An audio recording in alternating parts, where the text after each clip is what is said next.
Assalamualaikum dan salam sejahtera. Saya Najib Arif. Ini Niaga Awani. Seperti biasa kita memberikan tumpuan kepada isu ekonomi dan juga perniagaan, dan terlebih dahulu saya ingin mengucapkan selamat menyambut hari perayaan Christmas untuk seluruh rakyat Malaysia yang meraihkannya, dan juga sudah pasti walaupun kita meraihkan perayaan pada setiap waktu hujung tahun ini dan juga beberapa perayaan yang lain, namun isu-isu utama terus membelenggu di kalangan rakyat. Sudah pasti kos sara hidup ataupun kos barangan yang semakin mahal menjadi tumpuan. Pada minggu lepas kita mendengarkan sidang media oleh Menteri Ekonomi Rafizi Ramli yang menerangkan bagaimana untuk mencari formula untuk menyelesaikan permasalahan ini, dan antara perkara yang disentuh oleh tersebut iaitu YB Rafizi, iaitu berkaitan dengan keanjalan permintaan dalam untuk menurunkan harga barang. Ini juga menuntut kerjasama orang ramai dari segi consumption mereka. Baik, saya nak mengulas lanjut tentang isu ini. Saya bawakan pakar yang mengikuti rapat isu ini dan juga mempunyai kajian itu sendiri. Saya bawakan Profesor Tan Sri Dr. Nur Azlan Ghazali, pakar ekonomi dan minda UKM yang kini berada di New York tapi mengikuti rapat perkembangan ini. Prof, terima kasih kerana bersama dengan kami pada pagi ini. Prof, pertama sekali, mungkin reaksi segera. Prof ada menulis tentang reaksi sidang media oleh YB Rafizi ini berkaitan dengan harga barang. Sidang media itu panjang sekali. Banyak perkara yang sentuh, sudah pasti kita ingin melihat penyelesaian. Mungkin penyelesaian ini tidak mudah untuk kita dapatkan kerana banyak perkara yang mempunyai saling kait dan juga keterhubungannya untuk menyelesaikan isu ini. Namun pada pandangan segera Prof selepas sidang media tersebut, apa cerapan utama dan apa yang boleh Prof komen sedikit untuk kita melihat membaca percaturan dan strategi kerajaan khususnya Kementerian Ekonomi dalam mengawal harga barang ini, Prof. Terima kasih Najib. Ya, saya mengikuti rakaman sidang media tersebut. Saya merasakan bahawa pertamanya apabila Yang Amat Berhormat Perdana Menteri Datuk Seri Anwar Ibrahim mengangkat sumpah, saya ingat mesyuarat pertama beliau diadakan pada hari Ahad berkenaan dengan kos sara hidup. Jadi isu ini memang menjadi isu yang hangat lah. Dan kita harus ingat bahawa isu ini bukan isu baharu. Isu ini telah lama berlegar di dalam perbincangan mengenai ekonomi negara kita. Jadi dalam pengumuman yang baru dibuat oleh Yang Berhormat Menteri Ekonomi, saya kira mungkin beliau mencari jalan ataupun cara bagaimana untuk kita dapat mengurangkan ataupun membendung kenaikan harga ni. Dekat sini yang mungkin beberapa bacaan-bacaan ekonomi membawa beliau untuk melihat kepada isu permintaan. Umumnya kalau kita lihatlah, secara umum kita selalu bercakap, bila bercakap tentang kenaikan harga, maka kita akan melihat dalam konteks bekalan ataupun penawaran. Kita berbincang dengan pengeluar bagaimana nak menurunkan harga dan sebagainya. Cuma kali ini YB Rafizi telah cuba membawa subjek yang sebelah satu lagi, iaitu berkenaan dengan permintaan. Ini yang mungkin saya tengok dalam banyak juga yang menghubungi saya minta penjelasan dan sebagainya, dan banyak juga mungkin yang keliru baik di peringkat rakyat dan juga mungkinan, minta maaf tu saya, di peringkat kementerian juga. Prof, bagaimana untuk kita melihat kerana isu ini memerlukan penjelasan lebih lanjut, kerana rakyat pada akhirnya mereka hanya perlu ingin tahu bagaimana harga ini boleh diturunkan. Apabila permintaan itu diletakkan juga bahawa rakyat juga harus memainkan peranan dalam mengurangkan harga. Mungkin rakyat khususnya untuk golongan B40, banyak mereka yang Prof tuliskan juga bahan-bahan yang tidak ada gantiannya sebagai contoh, yang mereka perlu gunakan, dan kalau harga naik pun mereka perlu beli kerana ini adalah keperluan mereka. Bagaimana untuk kita memahami semua perkara ini dan juga rakyat boleh fahami apa sebenarnya hala tuju penyelesaian ini? Pertamanya yang cuba diangkat oleh YB Rafizi ialah beliau membayangkan bahawa isu keanjalan ini, mudah cerita, ialah apabila harga meningkat, permintaan lazimnya akan menurun. Ya, itu yang lazim. Tetapi dia ada beberapa prasyarat lain yang mungkin menyebabkan begitu. Ya, jadi saya simpulkan secara mudah. Jadi YB Rafizi membayangkan kalau sekiranya permintaan turun apabila harga naik, maka itu akan meredakan keadaan dan menurunkan harga. Tapi persoalan yang timbul adalah, adakah kenaikan harga itu berpunca daripada peningkatan permintaan yang di luar jangkaan ataupun di luar daripada kebiasaan? Itu yang saya cuba perjelaskan. Kerana penting kita melihat apakah punca kepada kenaikan harga yang berlaku hari ini. Ya, ke dalam konteks terutama hari ini yang banyak disebut, saya tengok dalam akhbar pun bercakap tentang ayam, telur ayam sebagainya.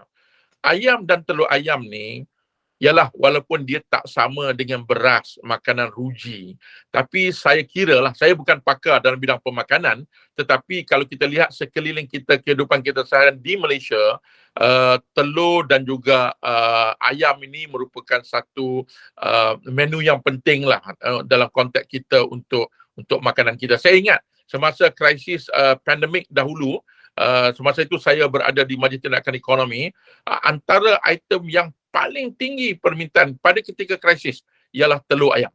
Kerana dalam konteks cara kita makan di Malaysia, dia boleh serve pelbagai aspek, makan pagi, makan tengah hari, makan malam dan sebagainya. Jadi berarti dalam konteks ayam dan juga telur ayam, saya menganggap bahawa ini adalah satu yang sumber makanan yang sangat penting dalam konteks Malaysia. Jadi berarti adakah persoalan yang pertama timbul bila kita kata permintaan diturunkan, dalam ekonomi maksudnya permintaan produk A, produk ayam itu diturunkan dan diganti dengan produk lain. Jadi persoalan yang timbul, adakah kita mempunyai gantian yang sempurna, yang sesuai, yang boleh dicapai oleh rakyat secara umumnya. Ya, jadi itu satu isu yang penting. Dan yang kedua, yang paling penting mungkin ialah dalam konteks pendapatan. Sebenarnya Najib, kalau kita lihat, kita mudah ceritalah, kumpulan pendapatan tinggi, kumpulan pendapatan rendah. Kumpulan pendapatan tinggi, keanjalan permintaan mereka itu mungkin rendah dalam konteks respons kepada harga. Kalau harga naik, mereka tidak mengubah bentuk perbelanjaan mereka. Sama juga macam harga minyak dan sebagainya. Kalau harga minyak naik, kumpulan pendapatan tinggi biasanya tidak menurunkan permintaan mereka. Jadi persoalan yang saya timbul, adakah kumpulan pendapatan rendah yang dilihat oleh kerajaan, oleh YB Rafizi sebagai satu daripada alat ataupun tindakan yang boleh menyebabkan tekanan itu kurang? Ini yang kita rasa pelik, sebab kumpulan pendapatan rendah, mereka sudahlah pendapatan rendah, tidak ada pilihan dan sebagainya. Jadi berarti kalau kita meletakkan beban ini ke atas mereka, I think it's very unfair. Itu satu. Tapi yang lebih penting ialah saya merasakan bahawa ini chicken and eggs, harga dan juga permintaan ini. Jadi tidak mungkin bagi saya kalau kita menurunkan permintaan itu sebagai satu langkah yang mutlak baik. Kerana saya tu dalam ekonomi, kita boleh lihat kalau dia baik, berarti jangan ada permintaan langsung lah. Kalau tak ada permintaan langsung, adakah harga itu berarti akan turun dan we are happy? Adakah itu yang menjadi sasaran kita? Jadi kita perlu melihat apakah objektif kita di dalam menangani isu kos sara hidup ini. Prof, kalau kita melihat langkah menaikkan kadar faedah oleh The Fed secara agresif ini adalah untuk mengekang kadar penggunaan di Amerika Syarikat, kerana ini yang disifatkan mungkin boleh menurunkan inflasi mereka. Kemudian ini disusul oleh bank-bank pusat lain termasuk juga di Malaysia. Sudah pasti faktornya juga adalah untuk kita samakan ataupun mengejar kenaikan agresif di peringkat The Fed itu. Juga boleh sama kenaikan kadar faedah OPR ini juga untuk sedikit sebanyak mengekang kadar penggunaan kita yang berada pada 2 digit. Namun ramai juga yang melihat, seperti Prof sebutkan tadi juga, ada juga faktor yang mempengaruhi kenaikan harga barang dalam inflasi ini disebabkan oleh gangguan rantaian bekalan.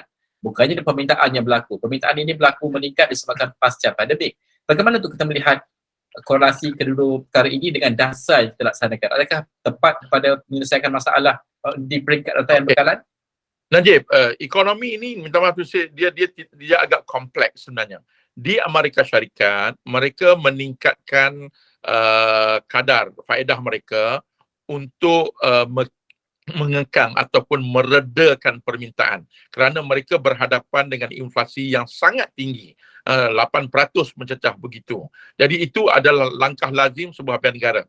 Tetapi bila Malaysia meningkatkan OPR, kita kena berhati-hati. Adakah ianya bertujuan yang sama, maksudnya untuk meredakan permintaan? Sedangkan dalam konteks Malaysia, pemulihan ekonomi masih baru berlaku dan tekanan ke atas inflasi sebenarnya secara umum, inflasi kita itu relatively rendah. Inflasi yang tinggi adalah inflasi makanan. 7%, ya.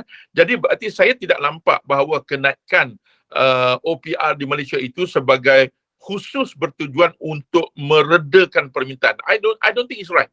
Tetapi lebih mungkin dalam konteks untuk meimbangi kesan perbezaan kadar faedah ke atas kadar tukaran asing dan pergerakan aliran modal, ya, capital flows. Jadi berarti kita kena bezakan, dia tak sama. Apa yang berlaku di Malaysia dan apa yang berlaku di Amerika, dia mempunyai sebab musabab yang berbeza. Itu yang penting kita lihat. Jadi berarti tak semestinya kita berhadapan dengan keadaan yang sama. Dalam konteks dalam konteks bekalan, saya melihat di Malaysia ni isu yang timbul sebab peristiwa ini berlaku dah hampir berbulan-bulan. Kenaikan tekanan ke atas harga makanan. Kadar inflasi makanan mencecah hampir 7%, walaupun dilaporkan inflasi keseluruhan 4%. Jadi berarti bila kita bercakap keadaan begini, kita kena menjurus lagi, go further down. Siapa yang berbelanja banyak untuk makanan? Terutama dari segi peratusan. Kumpulan pendapatan rendah berbelanja hampir dekat 30% untuk makanan mereka. Jadi berarti apabila harga makanan meningkat, kesan ke atas mereka sangat tinggi. Dan dalam konteks ini, saya tidak nampak bahawa ada kemeroapan di dalam permintaan. Tidak ada peristiwa-peristiwa maksudnya ataupun festival, perayaan-perayaan yang memberi tekanan yang besar ke atas permintaan. Jadi that's why saya tidak melihat permintaan itu yang seharusnya tumpukan. YB Rafizi menyebut tentang selama ini kita menangani masalah bekalan. Cuma soalan yang sedang timbul, selama ini kita menangani masalah bekalan betul, adakah telah kita tangani dengan sempurna? Itu yang persoalannya sebenarnya. Jadi kita telah bercakap. Saya terkejut sebenarnya mendengar Yang Berhormat Perdana Menteri juga menyebut dalam parlimen, kita berhadapan dengan kartel. Dan seolah-olah macam kerajaan sedar bahawa kita berhadapan dengan kartel, tetapi kita tidak boleh buat sesuatu. Hingga kan cara menyelesaikannya adalah untuk kita membawa import daripada luar. Adakah import itu juga kartel? Jadi siapa yang boleh import ni sebenarnya? Jadi kita kena berhati-hati dalam konteks menangani masalah ini. Jadi penting bagi saya, dalam konteks Malaysia, saya very confident. Isunya adalah isu bekalan. Saya tidak katakan pengeluar kita berniat jahat, tetapi ada perkara-perkara yang harus dipertimbangkan. Apakah tekanan yang mereka hadapi? Adakah ini satu pakatan ataupun ini adalah satu keadaan yang mendorong mereka untuk memurahkan bekalan? Kemungkinan kawalan harga kita tidak menepati harga yang mereka merasakan adil bagi mereka. Itu juga isu yang dibincangkan oleh dalam konteks pengeluaran telur sebagai contoh. Mereka mengatakan bahawa kawalan harga itu menyebabkan kos mereka itu tidak dapat dikawal kerana harga, kita pun tahu harga dedak yang mahal dan sebagainya. Dan juga apabila Menteri Keterjaminan Makanan YB Mat Sabu mengatakan bahawa antara solusi kita adalah mengimport telur sebagai contoh dari India. Ini antara percubaannya. Ramai juga yang melihat bahawa isu penyelesaiannya adalah bukan soal mengimport, tapi juga melihat kepada ekspor kita dan menyelesaikan isu di peringkat pengeluar, kos mereka yang mahal. Mungkin kita boleh menghasilkan dedak secara cepat. Ini antara penyelesaian. Pada pandangan Dr. Karnik, ini berkaitan keterjaminan makanan kita, adakah we are on the right track? Bila kita bercakap tentang keterjaminan makanan, selalunya kalau di kementerian saya tahu mereka akan merujuk kepada ukuran yang dipanggil SSL, Self-Sufficiency Level. Maksudnya, adakah Malaysia mampu mengeluarkan jumlah yang diperlukan oleh kita di Malaysia ini, SSL. Jadi untuk ayam dan telur, dia 104% dan 115%. Apa artinya? Artinya ialah kita mempunyai keupayaan untuk mengeluarkan apa yang kita perlukan. Jadi sebab itu kita tengok dalam keadaan begini, agak pelik. Kita ada keupayaan untuk mengeluarkan, tetapi kita tidak cukup bekalan. Ini satu paradoks bagi saya. Dan akhirnya kita terpaksa membawa telur daripada luar negara. Penghasilan telur ni bukanlah macam nak hasilkan satelit. Dia bukan kompleks. Dia hanya memerlukan kaedah-kaedah yang agak mudah. Okey, jadi kalau ada isu kenaikan input untuk menghasilkan telur, maksudnya makanan ayam dan sebagainya. Jadi inilah isu-isu pokok. Jadi kenapa pula kita bercakap tentang permintaan? Tanganilah masalah itu. Kalau kita mengetahui bahawa input kita mahal, bagaimana dapat kita kurangkan kebergantungan input daripada sumber luar? Perkara ni dah dibincang banyak kali, Najib. Saya duduk dalam beberapa sesi perbincangan cost of living ini. Saya pernah memberi keynote di dalam simposium NACOL. Saya duduk dalam Majlis Tindakan Ekonomi. Perkara ini dibincangkan. Tetapi kita seolah-olah macam anggap kita dah buat semuanya. Saya nak tanya, contohnya kita buat keputusan nak meningkatkan penghasilan jagung. Berapa ratus juta itu kita nak belanjakan. Dan beberapa agensi diberi tanggungjawab. So, di mana kita berada sekarang?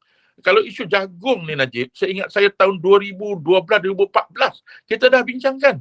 Jadi kita ni kadang-kadang one stop, maksudnya kita hangat isu tu, kita bincang, lepas tu kita lupa. Jadi sekarang minta maaf tu saya, bila suddenly YB Rafizi mengalih pandangan kepada permintaan, saya rasa itu adalah satu yang tidak tepat lah. Saya ingat YB Rafizi pun kena mendalami isu ni, memahami kluster yang menghasilkan makanan, apa sebenarnya yang menjadi kekangan kita sebenarnya. Jadi itu yang penting. Kita janganlah terlalu bergantung sangat. Kalau dulu ingat tak, harga bawang pun boleh naik. 60%, 70% bawang kita import daripada India. Satu Malaysia kecoh. Di Malaysia ni kalau tak ada bawang, tak boleh masak tu. Ni telur pula. Jadi akhirnya apa nak jadi dengan negara kita? Macam mana negara nak jadi negara maju yang sekarang ni disasarkan 2025, telur dan bawang pun kita tak dapat selesaikan. Saya sebenarnya agak tekilan. Semenjak negara kita mendapat, kita ada kerajaan baru ni, kita tak sempat lagi nak bincang tentang perdagangan antarabangsa, kualiti modal insan, tenaga buruh, amalan teknologi, fourth industrial revolution. Kita hanya bercakap tentang ayam, telur ayam, ayam, telur ayam, ayam, telur ayam. Ini macam mana ni? Negara nak jadi negara maju ni. Prof, kalau kita melihat ini adalah isu utama untuk melihat sama ada daftar itu dilaksanakan dengan jayanya ataupun secara meluas ataupun tidak. Di kedua peringkat, di peringkat kepenggunaan dan juga di peringkat bekalan itu. Tapi Prof, sama saya juga ingin melihat kerana kerajaan mensasarkan untuk melaksanakan subsidi yang lebih bersasar selepas ini mungkin.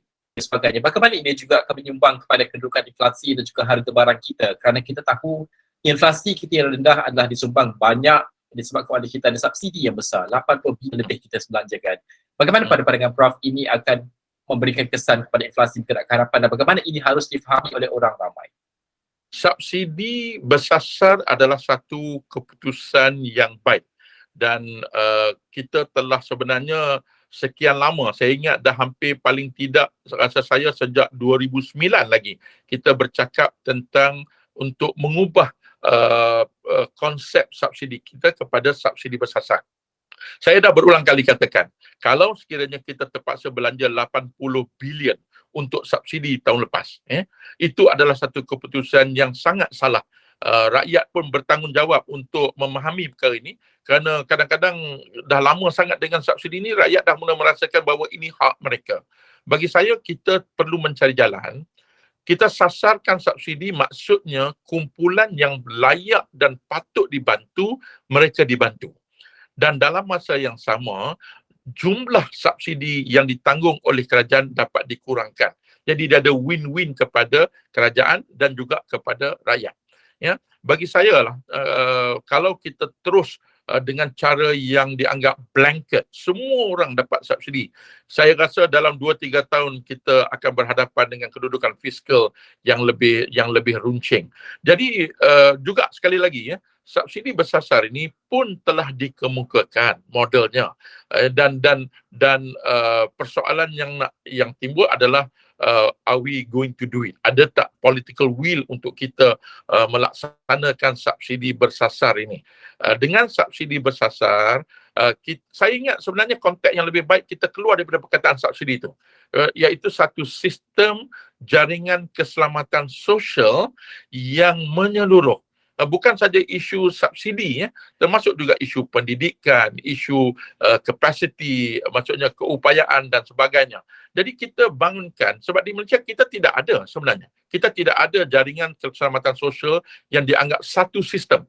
Kalau saya tanya hari ini rakyat Malaysia, kalau nak memohon universiti, semua orang akan faham UPU, standard. Itu semua orang faham. Tapi kalau nak mohon bantuan kerajaan, itu bersepah-sepah perginya. Kementerian Pembangunan Wanita telah membuat satu pemetaan. Saya lihat kajian tersebut. Dan dalam kajian tersebut dibentangkan ke Majlis Tindakan Ekonomi tahun lepas ataupun tahun sebelum itu, hampir 20 program kementerian terlibat di dalam pemberian bantuan-bantuan sosial yang akhirnya kita tak boleh keep track. Kita tak mempunyai kriteria yang berbeza lain kementerian, kita tidak dapat mengenal pasti, ada yang bertindih, ada yang dapat 2-3 kali, ada yang tak dapat langsung. Jadi berarti tak boleh begini. Saya rasa tiba masanya untuk kita membentuk satu sistem yang lebih teratur, yang mudah dicapai oleh semua, dan elemen subsidi itu dimasukkan di dalam itu. Jadi berarti rakyat harus sedar bahawa tujuannya ialah supaya rakyat yang perlu dibantu, mungkin mereka akan dapat dibantu dengan lebih baik. Jadi rakyat kena bersedia untuk menerima ini. Dan kumpulan yang tak perlu dibantu, kita jangan bantulah. Macam PM ada sebut tentang subsidi minyak. Saya antara orang yang buat penelitian pada tahun 2008, saya ingat lagi, ketika harga minyak meningkat pada masa itu, paling tinggi, $139 setung. Umumnya kajian itu menunjukkan bahawa hampir 60% daripada subsidi bekalan minyak ni, untuk minyak ni, pergi kepada kumpulan pendapatan tinggi. Jadi this is not right. Jadi saya amat menyokong usaha PM untuk maksudnya membangunkan satu kaedah yang lebih tersusun, dan kalau boleh jangan subsidi saja, all other bantuan juga ditumpukan dalam konteks yang sama. Prof, kalau kita melihat dalam keadaan seperti ini, apabila kita keluar daripada pandemik COVID-19 dan masih lagi dalam pemulihan, ramai melihat bahawa inilah masanya untuk kita membuat pelbagai reformasi struktur yang kita perlukan untuk jangka masa panjang. Banyak juga ubat pahit yang harus ditelan, dan juga ini adalah melibatkan rakyat dan juga di pihak kerajaan sendiri. Bagaimana untuk kita melihat? Tadi kita sentuhkan sama ada cukup dasar kita ini dilaksanakan untuk memulihkan sesuatu perkara. Adakah langkah reformasi itu sudah dimulakan untuk perubahan struktur yang diperlukan untuk daya tahan jangka masa panjang pada pandangan Prof? Sehingga kini yang bagusnya ialah kita tahu masalah kita. Masalah-masalah struktur yang dialami oleh ekonomi negara kita, baik dalam konteks tenaga buruh, kita tahu kita mengimport terlalu banyak pekerja asing, kita tahu kita tidak mempunyai tenaga mahir, baik di dalam konteks amalan teknologi dan sebagainya. Beberapa laporan yang saya lihat ialah industri di Malaysia masih belum bersedia untuk mengamalkan teknologi ataupun revolusi industri keempat dalam konteks kualiti tenaga manusia dan sebagainya. Kita tahu masalah-masalah kita, Najib. Itu yang satu yang saya very confident. Persoalan yang timbul ialah bagaimana kita menggerakkan reformasi ini. Dia tidak boleh kita bincang sekali-sekala.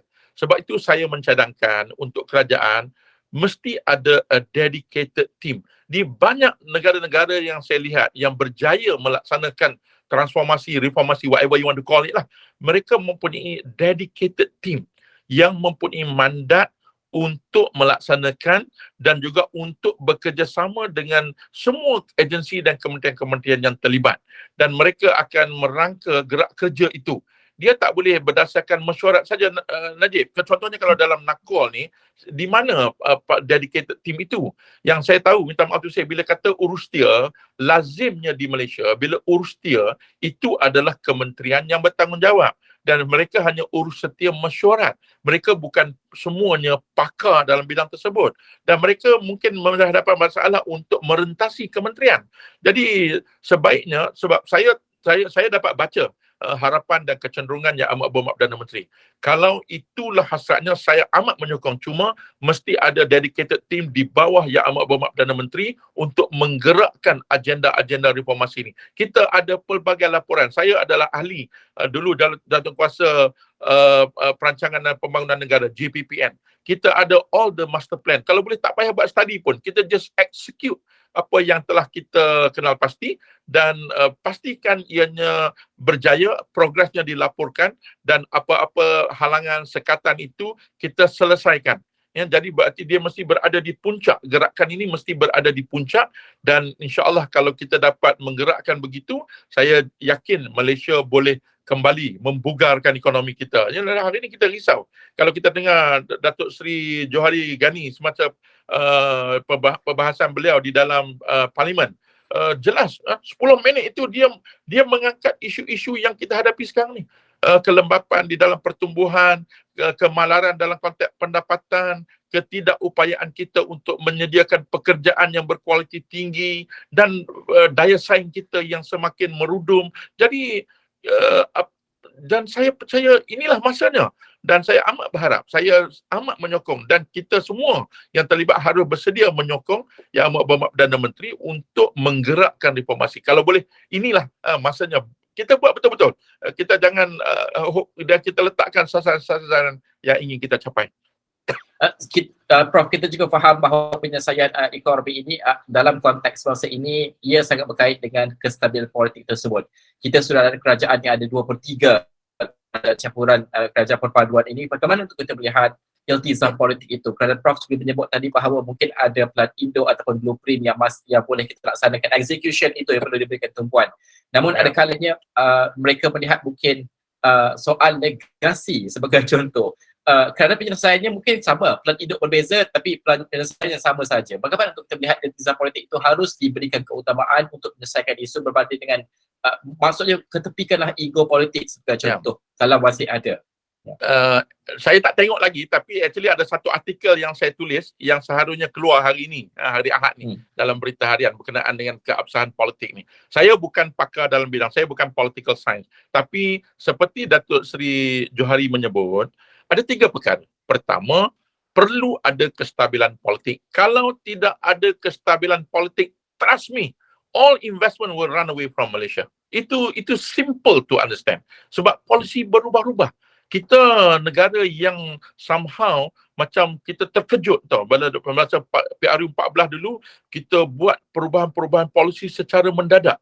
Kepada pelabur-pelabur, bila mana kita membuat polisi, kita pergi balik.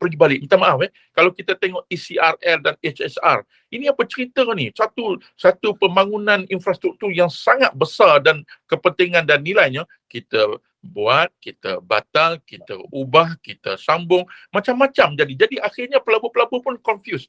Ini yang dikatakan the credibility kerajaan.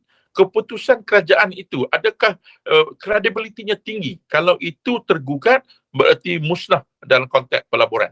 Ya. Yang keduanya ialah yang lazim, integriti dan juga governance, maksudnya tidak ada rasuah dan sebagainya. Tapi perkara yang ketiga yang Datuk Seri Johari ada menyebut dalam parlimen, sebab saya dengar ni, saya ucap tahniah pada Datuk Seri Johari. Dia kata di samping keabsahan politik, di samping integriti, kita perlu mempunyai kepimpinan dan juga pasukan-pasukan yang berkualiti, yang mempunyai kepakaran, yang mempunyai kefahaman tentang isu ini dan berupaya untuk bukan saja meneliti perkara yang mendalam, malah menggerakkannya.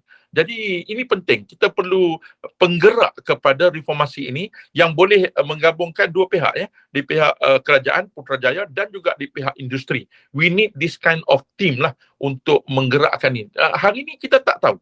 Honestly, saya ahli ekonomi, kita tahu di mana nak tuju sekarang ni. Malah dalam artikel saya hari ini, saya menyebut tentang kadang-kadang kita berubah-ubah ni. Kalau kita lihat kan, prihatin, lepas tu keluarga, macam-macam sangat. Kita pun lagu mana yang nak dinyanyikan pun kita dah confused dah. Dan kita tengok contohnya wawasan kemakmuran bersama. Di mana dokumen itu? Saya dah tak dengar dah orang bercakap tentang wawasan kemakmuran bersama. Tak boleh. Kerajaan perlu mempunyai satu yang konsisten. Perubahan kerajaan is okay, itu proses demokrasi. Tetapi dalam konteks pembangunan negara, kita mesti ada konsistensi di dalam gerak kerja kita. Dan sekali lagi lah, saya amat berharap dengan semangat, dengan aura kepimpinan yang ada pada Yang Amat Berhormat Perdana Menteri, move this. Let's bring other subject, not just about kos sara hidup.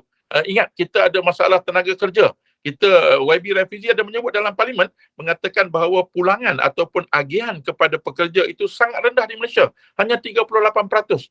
Daripada 38% pendapatan negara ni, 100%, 38% pergi pekerja. Najib tahu tak berapa peratus yang pergi pada kumpulan pendapatan rendah? Hanya 16%. Jadi 16% daripada 38% itu pergi kepada kumpulan pendapatan rendah. Jadi berarti isu kos sara hidup, dia bukan isu inflasi. Isu kos sara hidup ini dia bergantung kepada individu tersebut, pendapatannya. Kita bercakap macam-macam. Isu pendapatan rakyat kita jangan bercakap.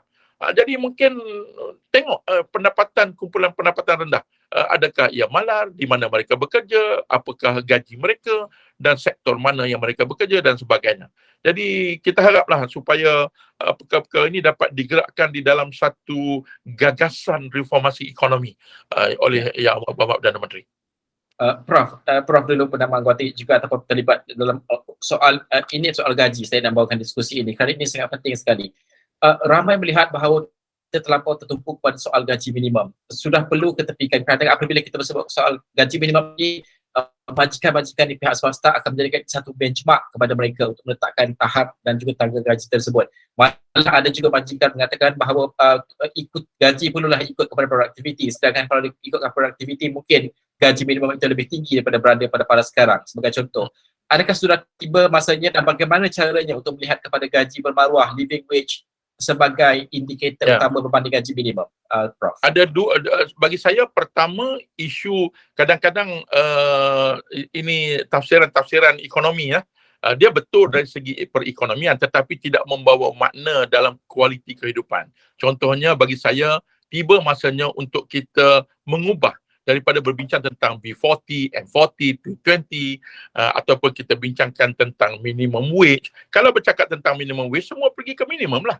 Kita bercakap tentang kadar upah yang kita anggap menasabah ataupun adil. Saya selalu kata gaji ataupun pendapatan yang adil, yang kita anggap dalam bahasa Inggeris kita panggil living wage, iaitu kadar upah yang membolehkan sebuah isi rumah hidup dengan selesa. Ini pendapatan selesa. Kalau berada di Alustar dan berada di Kuala Lumpur, berada di Jerantut, pendapatan selesanya berbeza-beza. Jadi kaedah perekonomian juga harus lebih mikro. Kita tidak boleh pakai satu line untuk seluruh Malaysia. Jadi penting untuk kita melihat kepada petunjuk-petunjuk yang betul. Kalau kita ambil contohlah, kalau B40 ni, kalau dikatakan 4,850 tu B40, adakah 4,900 itu berarti hidup you jauh lebih mewah, lebih selesa? Tak ada. Jadi berarti sama juga dengan tafsiran kemiskinan, kita guna garis kemiskinan. Jadi kalau naik lebih RM10 pada garis kemiskinan, kita kata oh awak dah tak miskin. Itu tidak, bagi saya itu tak betul. Bagi saya yang lebih perlu ditumpukan ialah pendapatan yang selesa mengikut tempat, lokasi, kita boleh memula dengan negeri atau daerah, wilayah dan juga mengikut tanggungan mereka. Jadi dengan cara ini, dia juga akan mewujudkan satu pemahaman yang lebih baik di kalangan rakyat. Kita tak boleh kata, contohnya kalau gaji 4,800 berada di kawasan luar bandar, itu tinggi. Tapi kenapa kita nak beli bantuan sebagai mereka B40? Tak betul tu. Jadi berarti kita kena ubah. Inilah tiba masanya. Kalau ada beberapa perubahan paradigm dalam penilaian kita ubah. Jangan kita beri penerangan kepada rakyat supaya rakyat faham kenapa perubahan ini harus dibuat. Dan saya kira dalam konteks ekonomi, logik ekonominya penting dan juga dalam masa yang sama kita bincang ehwal yang boleh memberi implikasi ataupun nilai kepada kesejahteraan kehidupan seseorang rakyat itu, di mana dia berada dan siapa yang bergantung kepada pendapatan yang mereka perolehi. Dan Prof, ini kita boleh laksanakan kerana data itu kita ada untuk mengikut kawasan dan juga isi rumah. Ya. Sebab tu sebenarnya Jabatan Perangkaan mempunyai data-data yang lebih mikro, ya. Maksudnya kita ada setiap contohnya ADUN, kawasan-kawasan Dewan Undangan Negeri, semua ada data-data. Jadi kita beri penumpuan yang begini, kita bercakap tentang location, kita tingkatkan pemahaman rakyat tentang di mana dia berada, apa peluang yang ada. Sebab tu peranan wakil-wakil rakyat, ahli-ahli Dewan Undangan Negeri juga sangat penting. Mereka juga seharusnya diberi peranan dan diminta untuk berperanan supaya mencari jalan-jalan bagaimana untuk meningkatkan kualiti kehidupan rakyat mereka, bagaimana nak meningkatkan kualiti pendidikan masyarakat setempat, kualiti kesihatan dan pelbagai dimensi sosioekonomi. Jadi kita kena berubahlah. Kalau dulu kita menggunakan kaedah kalau saya juga gunakan, kita terlalu Putrajaya sentrik. Seolah-olah Putrajaya tu tahu semua. Tak boleh begitu. Hari ini ekonomi tak bersifat begitu. Kita harus bring it down. Di Mersing berbeza. Kemiskinan di Mersing dengan kemiskinan di Yan Kedah berbeza. Jadi kita kena entertain elemen-elemen yang localized ini. Inilah antara sebab kenapa saya berada di Harvard lebih kurang dah 6 bulan ni. Saya cuba melihat bagaimanakah pendekatan-pendekatan baru yang boleh kita amalkan supaya kita dapat menyelesaikan masalah. For one, broadly, we are too Putrajaya centric. We need to bring it down. kita harus beri bertanggungjawab yang lebih kepada pejabat daerah, kepada pejabat-pejabat di negeri, menteri-menteri besar juga kena bercakap tentang isu-isu ini di negeri mereka. Banyak menteri-menteri besar yang saya tahu, mereka pun tak tahu keadaan ekonomi di negeri masing-masing. Jadi macam mana kita nak bangunkan ekonomi? Itu lebih, kalau kita go further down lagi lah, ahli-ahli Dewan Undangan Negeri mungkin lazimnya tak tahu sangat pun detail ni. Sedangkan Jabatan Perancangan telah menyediakan data tersebut dan boleh dicapai oleh mereka. Prof, saya suka soal pemusatan dalam mencari penyelesaian kepada isu kemiskinan ataupun perkara-perkara sosial setempat ini. Kerana kita melihat bahawa idea ini bukan baru, sudah lama kita suarakan bahawa pemusatan itu harus dihentikan untuk beberapa aspek dan serahkan kepada di peringkat bawahan, di pejabat daerah, di peringkat negeri dan sebagainya, kerana mereka mungkin lebih memahami data dan realiti sebenar kehidupan rakyat itu. Namun bagaimana boleh kita laksanakan perkara ini? Pada masa sama kita juga harus melihat kepada aspek ketirisan tidak berlaku sebagai contoh. Kerana kalau ada dana, ada juga dasar yang baik, tapi ketirisan berlaku juga, ia tidak menyelesaikan juga masalah. Bagaimana ini boleh dilaksanakan setidaknya dalam masa terdekat, 2 ke 3 tahun? Adakah formula itu sudah ada yang boleh dilaksanakan? Dalam konteks perancangan pembangunan setempat, saya mencadangkan untuk mewujudkan, kalau kadang-kadang dalam bahasa strategi ini kita panggil institution for collaboration. Maksudnya kena ada satu jawatan kuasa, satu pasukan tindakan khas ataupun whatever you want to call it lah. Kalau contohnya di daerah kampung saya, di daerah Kerian, kita perlu ada satu majlis ataupun jawatan kuasa pasukan bertindak untuk pembangunan ekonomi. Dan mereka ini diberi ruang untuk membuat perancangan. Dan libatkanlah, boleh di Malaysia ni, boleh kata di mana-mana pun ada institusi pengajian tinggi. Ya, kita ada banyak NGO, jadi kita kena ada kemajmukan dalam pasukan yang untuk melihat ke ini. Perturunkan sedikit the accountability for growth ini kepada mereka. Dan bila bercakap tentang sekolah, sekolah kita ni dia terlalu Putrajaya centric. Everything is decided dekat Putrajaya. Why don't bring it down further? Beri ruang untuk ada kelainan di antara sekolah-sekolah dan sebagainya. Of course, dalam masa yang sama kita kena perkukuhkan. Saya ingat kalau orang bercakap tentang PM hari ni, Datuk Seri Anwar ni, apa dia mantra dia? Mantra pertama dia ialah dia tak mahu lagi melihat rasuah. Jadi berarti bagi saya itu teruskan, perkukuhkan. Biar rakyat dan juga semua yang terlibat, bukan saja pegawai kerajaan dan juga industri dan swasta faham bahawa we want zero, maksudnya no tolerance kepada rasuah dan isu integriti. Jadi perkara ini tetap penting. Dan yang pentingnya ialah at the end kita melihat kepada keberhasilan. Apa yang telah dihasilkan. Dan daripada itu kita akan lihat. Dan kita juga akan membina kekuatan at the lower level. Najib, di Malaysia ni, keupayaan perancangan, terutama dalam konteks pembangunan ekonomi, pertumbuhan industri sebagainya, kalau you go further down, I've done this work, we go further down to daerah, it's almost none. Mereka tidak ada strategic approach and thinking begini kerana mereka tidak pernah dipertanggungjawabkan untuk buat begitu. Jadi ini satu pengkaedahan yang berbeza. Of course akan mengambil masa, tetapi kalau kita buat keputusan hari ini, saya percaya dalam masa 2-3 tahun insya-Allah ada kekuatan di bawah sana. Dan again, untuk menggerakkan ini bagaimana? Kalau kita suruh semua kementerian buat penilaian, saya ingat tak berlaku. Sebab tu saya ragu-ragu bila semua kementerian diminta untuk menilai isu-isu yang berkaitan dengan kos sara hidup. Saya ingat ini, saya kadang-kadang saya bayang macam The Seven Blind Men, 7 orang buta untuk menggambarkan apa bentuk gajah itu. Yang pegang telinga kata gajah tu lepeh, yang kaki kata gajah tu macam tiang, yang pegang ekor. Jadi masing-masing akan mentafsir isu kos sara hidup dengan cara mereka masing-masing. Dan akhirnya kita confuse di mana kita. Jadi kalau ada pasukan yang lebih berdedikasi, more centralized sedikit dalam menggerakkan ini, insya-Allah saya percaya boleh dilaksanakan. Dan marilah kita cuba. Malaysia kan boleh. Jadi let's do it. This is the time. After we have changed the government, let's change our economy. Ya. Prof, saya suka Prof untuk sedikit tadi pada jawapan awal juga tentang soal penggerak ini. Kerana pada akhirnya kalau penyelesaian itu sudah ada, penggerak itu tidak mampu melaksanakan dengan baik pun tak jadi juga. Saya nak melihat juga kerana ahli akademik seperti Prof yang turun ke lapangan dan sebagainya lebih memahami dari segi data dan juga penyelesaian kita perlukan. Bagaimana ini, adakah cukup didengar oleh penggerak di peringkat pembuat dasar pada ketika ini untuk dilaksanakan dalam bentuk dasar dan juga dilaksanakan dengan bersasarannya? Dia at the moment saya tak dengar respon yang kuat. Tetapi bagi saya, bila saya katakan a dedicated team, ianya adalah gabungan. Kita perlu kepada pegawai-pegawai perkhidmatan awam, terutama yang cemerlang, yang hebat, yang committed.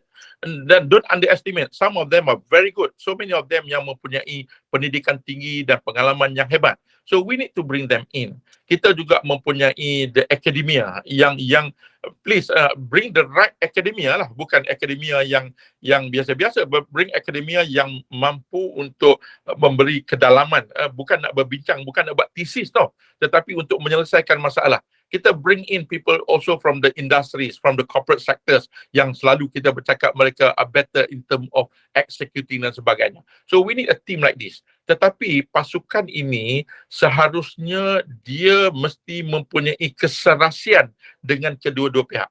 Kita ada sedikit pengalaman semasa Datuk Seri Najib dulu, kita bercakap tentang pasukan pemandu. Tetapi pemerhatian saya, dia keserasiannya tidak begitu kuat, terutama dengan perkhidmatan awam. Jadi we need pasukan yang boleh bekerjasama dengan kementerian, dengan industri, pelabur dalam negara, pelabur luar negara, industri besar, industri kecil, micro enterprise, orang kaya, orang miskin.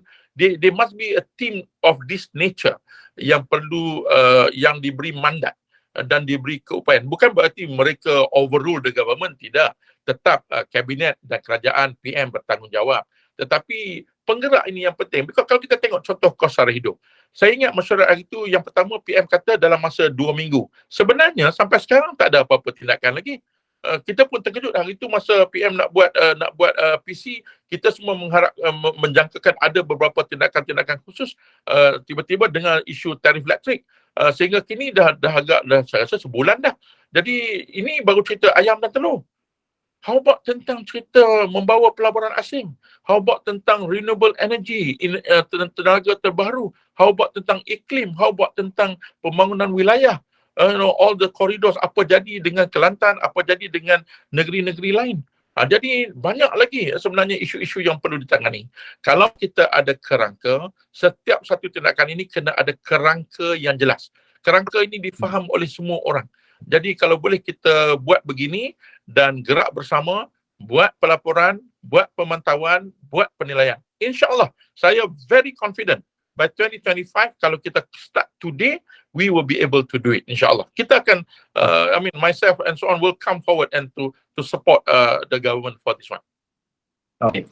Prof, terima kasih kerana meluangkan masa yang agak panjang bersama kami untuk menilai dan juga memahamkan kami dan juga penonton sudah pasti melihat perkara ini. Terima kasih Profesor Tan Sri Rotana Azlan Ghazali, Kepala Institut Pembangunan dan Kemajuan Inklusif Malaysia, Universiti Kebangsaan Malaysia atau MIDA UKM, kerana bersama kami.